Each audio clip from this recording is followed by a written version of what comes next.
Hello, everyone. My name is Riley Estes. I'm in the Psych 112 class.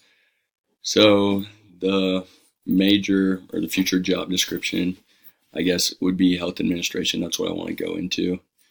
And what the job kind of entails is almost more of the business side, I would say, of the healthcare field because you're going to be in charge of running the hospital.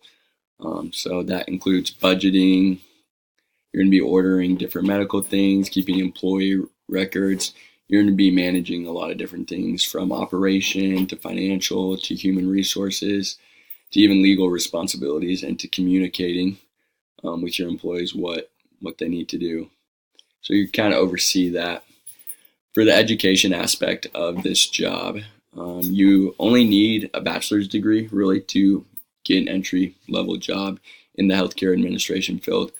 But a lot of times to get to the top, a lot of those guys have master's degrees because with it, the more you're educated with it and the more you're certified, you're going to be hired for the higher positions.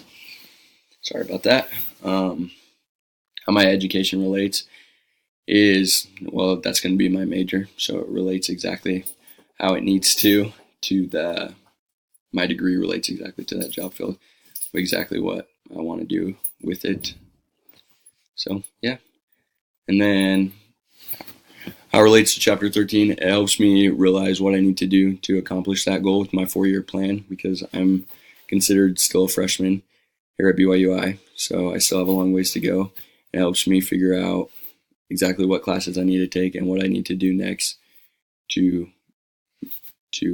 get that degree and eventually be in that field.